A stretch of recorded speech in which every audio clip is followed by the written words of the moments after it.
Hello gamers! Today we're talking about Corrupted Gauntlet again. I decided to make this because I figured I could make a short and sweet kinda tips for CG follow-up to the longer form video I uploaded a couple days ago. The video I'm referring to contains all of the information from this video, but it's also 24 minutes long and the information is spread across 2 full runs of CG, so I figured I'd go ahead and just condense all of it here. So here's 5 tips to make CG mega easy. Tip number 1. Do tier 2 prep. I know, But Brim, my friend said tier 1 prep is faster.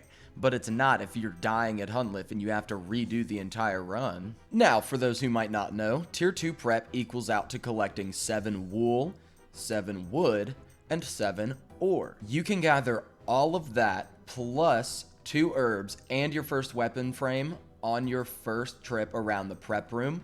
As your inventory fills up, you can drop your pickaxe or axe when you have your 7 wood and ore respectively. Now, if you have 2 herbs before finishing your collection of wood and ore, you want to drop the herb right by the last wood/ore spot that you need, collect that last wood or ore, drop the tool, pick up the herb that you dropped. Pretty simple inventory management stuff. You want to pick 3 herbs in total throughout the run so that you have a potion to use while you run around finishing up your prep, because if at any point you're walking in CG, you're probably not going to make the timer or it's going to be extremely close. And for those who might not know, the potion not only acts as a prayer potion, but it is also a stamina potion. Now, once you have everything you need for your tier 2 armor, a tier 2 weapon, and your 2 herbs starting out, you teleport back to the prep room if you're relatively far away from it. Go ahead and drop all the armor materials by the singing bowl. Make your tier 2 weapon, bow or staff, preferably. Make 2 vials for potions and an extra teleport seed. And then you want to go ahead, if you've got the shards left over, you want to go ahead and make those 2 potions. That way you have your 1 to run around with, and then you have 1 for the Hunllef fight. And on this second trip around, on the second trip of prep, you want to focus on collecting 1 more herb and anywhere from 10 to 16 food. On my max combat main, I generally use 8 to 10 food when I do tier 2 preps. It just kind of depends on if I make a bunch of mistakes or not. But after I get anywhere from 10 to 16 food, usually I'll start running around hunting for that last herb and my tier 3 weapons, which brings me to the next tip. Tip number 2.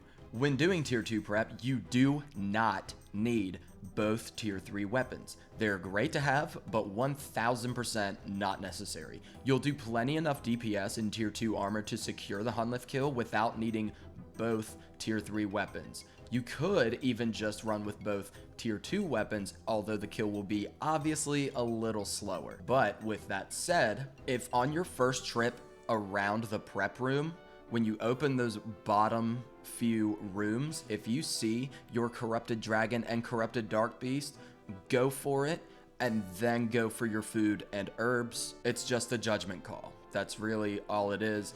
If you already know where they are, then go for it. But if you don't, go ahead and get your food and herbs first and then go on the hunt for the tier 3 weapons, because you just want to make sure you have enough time to cook off the food, which is usually like 15 to 20 seconds. You also need to make time to make your 3rd potion and make your armor. So I usually call it quits on hunting down my tier 3 weapons around the minute 30, minute 45 mark. Tip number 3, during prep, do as much as possible at one time. You can pick an herb in between hits on enemies, and when you're collecting a resource, you want to already know the next thing that you're clicking and go ahead and hover it so that the instant you're done collecting said resource, you are already moving to the next one or opening a new room. And there are plenty of examples of me doing this exact thing during the prep part of my 2 CG runs that I posted in the longer form video, which will be linked in the description of this video. So check that out, it's not bad. Tip number 4, use True Tile Indicator. You need to know where your character is according to the server instead of where they are on your screen. When running in RuneScape, you cover 2 tiles per game tick. This is essential for running through tornadoes if you aren't really familiar with movement mechanics in OSRS. Go to your RuneLite plugins, look up Tile Indicator, scroll down to the bottom of the settings, and check the box next to True Tile. It's OP. And last but not least, tip number 5. During the Hunllef fight, you want to run in a straight line as much as humanly possible. Changing directions too much can lead to tornadoes catching up to you, and then you're gonna have a bad bad time. But while running in a straight line, it is much easier to eat and chug potions and change prayers and get extra hits in, which obviously if you're getting extra hits in, the fight is going to be shorter, which makes it a little bit easier. Now, I know that's easier said than done when it comes to phase 3 of the fight, especially if Hunllef is in the middle, which, by the way, in my first example kill on the long form video, he is in the middle. But it is so much better to run across the disco floor if needed than it is to get stacked by all 4 or 5 of the tornadoes at the same time or risk getting trampled by Hunllef.